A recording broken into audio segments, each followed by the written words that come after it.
All right, today we're going to talk about the cell membrane. The cell membrane. Remember, a membrane is any covering, coating, shell of anything. It could be a cell membrane, it could be a nuclear membrane. So that's your heading, if I didn't say that.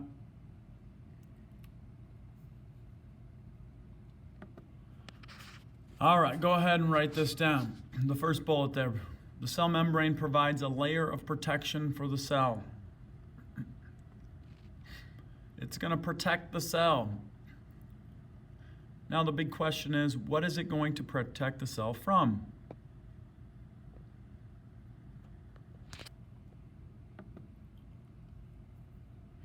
Viruses and bacteria, bad stuff. It's going to keep bad guys out. The cell membrane is kind of like our doors at school. They stay locked during the day. It doesn't let anyone in unless they get beeped in by the lady in the office. So it's going to keep stuff out.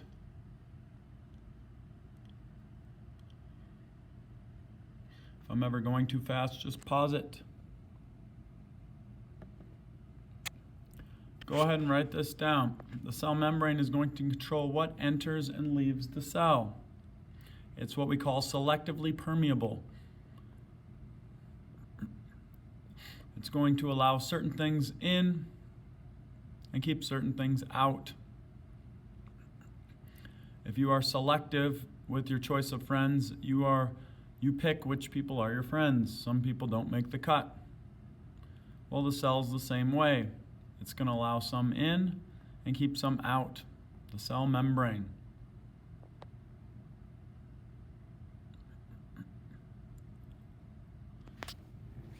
The cell membrane is very similar to this right here. Okay? You see there are big red molecules. You got small white ones. Okay? So if I did this,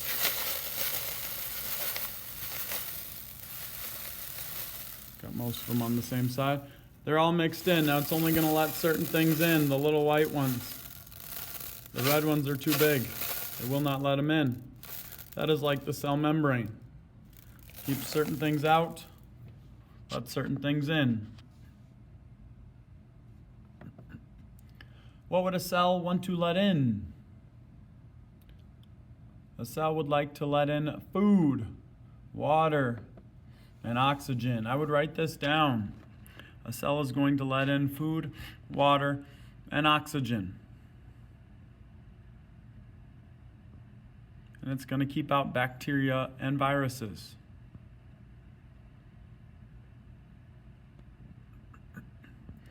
Now, not only does it keep certain things out and let certain things in, but it also needs to get rid of stuff. What would a cell want to get rid of?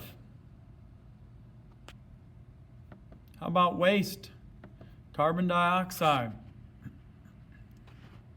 Okay, our cells need to get rid of carbon dioxide. That's a waste.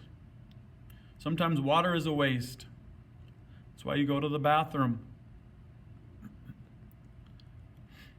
So a cell needs to get rid of its garbage. Okay, imagine if your garbage man didn't come. You'd have a big pile of trash. Well, cells have waste too. Carbon dioxide is kind of considered a waste.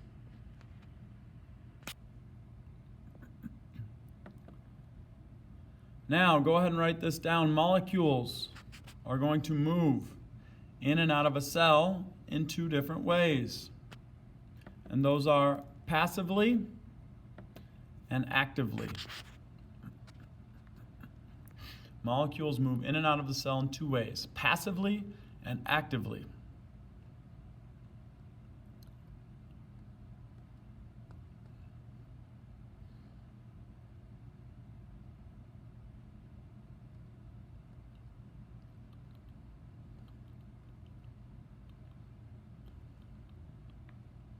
And we're going to talk about passive transport first. Go ahead and write this down. I'd underline passive transport. It will show up again on a test.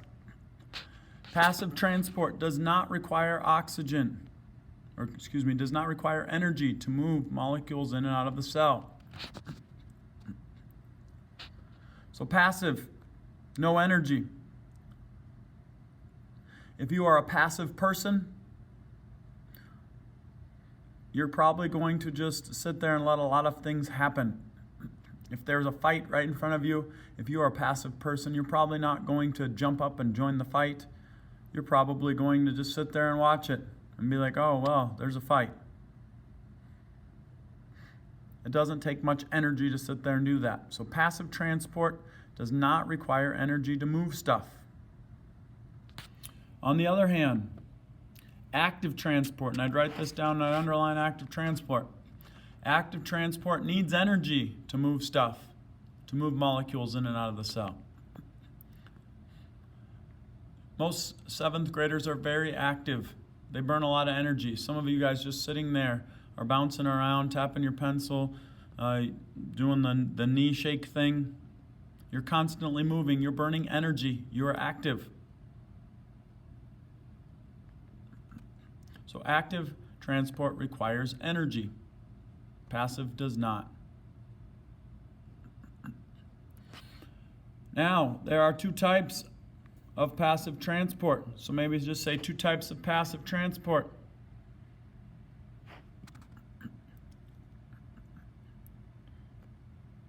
So 2 types of transport that requires no energy. The first one is diffusion.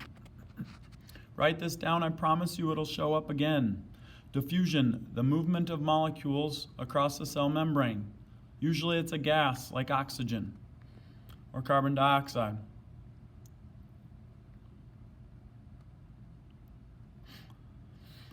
So diffusion is a passive transport. It does not require energy.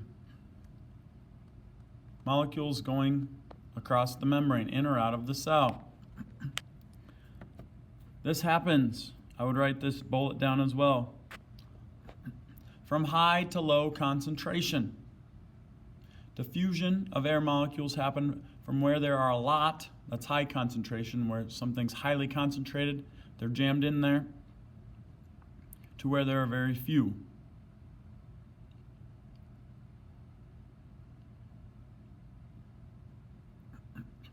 Now, let's say you're sitting in the classroom, an example of this, okay? And someone sits down in the corner desk, in the corner in the way back, and they haven't showered in 5 days. And they were out doing stuff, and they're really smelly. Okay, now the room smelled really good, and they sit in the back corner, and that smell is going to diffuse, that odor is going to diffuse throughout the whole classroom. Okay, so at first, the people sitting next to that person, we'll call him Jimmy. The people that sit next to Jimmy are going to smell him. And then the people, the row over, are going to smell him. And then the smell is going to creep up until the people in the very front can smell Jimmy. Because that smell has diffused. It has spread from where there is a lot to where there is few. It wants to spread out evenly. If I had you guys, if there are 30 of you guys in a class, and I tell you all to jam into the small little corner, I draw a little, excuse me, I draw a little square on the floor and say, everyone must stay in here. And you guys all stand in that square, and you're jammed in there shoulder to shoulder, you're touching. And then I say, I'll be back in 10 minutes. Stay here. Okay, you guys are highly concentrated in that square. And what happens is, as soon as I leave, you guys are going to spread out because you don't like to be highly concentrated, jammed in there. You want to spread out. You want to diffuse throughout the room. So diffusion is usually gas molecules that are going from high concentration, where there are many, to low concentration, where there are few. Another real-life example, okay? You can let air out of your tire of your car, because the air molecules are jammed into your tire. And they're jammed in there tight. They want to get out where there is less concentration, where there are less air molecules jammed in there. So they want to go from high to low concentration. Here's a little model there. Okay, it went from high on the left side to low concentration. Let's do that again. High concentration, low concentration. Now it's even. That is diffusion.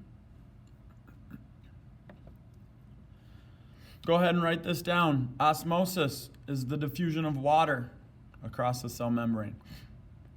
It's diffusion of water. Instead of air molecules, it's water.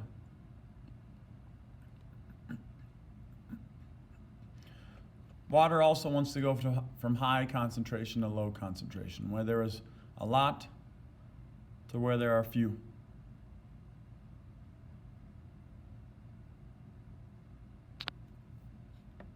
Maybe I'll just say from high to low concentration.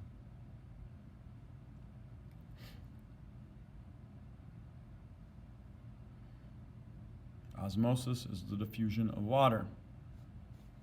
Once again, if you need to pause it, go ahead. So if you looked at this, where would the air molecules go? Would these small ones want to go in here, or would these small ones want to go out here? What you should be thinking is that the ones inside the cell, if this is a cell, they want to go out because they're jammed in there pretty tight. There aren't that many out here, so they want to spread out from high to low concentration. And they want to reach equilibrium, where it's all evenly spread out.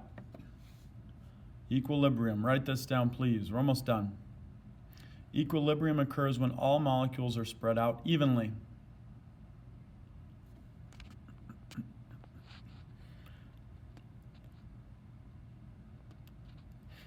They want everything spread out evenly. Those air molecules or water molecules want to go from being jammed together to spread out. Equilibrium, equal.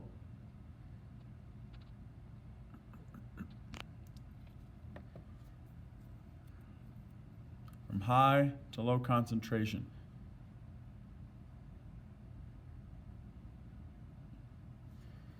All right, that is all.